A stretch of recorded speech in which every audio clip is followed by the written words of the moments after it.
পরম পুরুষ শ্রী রামকৃষ্ণদেব দক্ষিণেশ্বরের ঘরে বসে ভক্তদের সঙ্গে আনন্দ সহকারে গল্প করছেন। সেখানে গিরিশচন্দ্র ঘোষও উপস্থিত আছেন।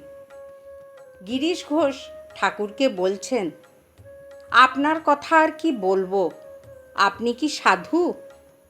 এই শুনে ঠাকুর প্রসন্ন মনে বললেন, সাধু টাধু নয়, আমার সত্যিই তো সাধুবোধ নেই। তখন গিরিশচন্দ্র বললেন, ফচকেমিতেও আপনাকে পারলাম না। আমার ঠাকুর সাধু হতে যাবেন কেন?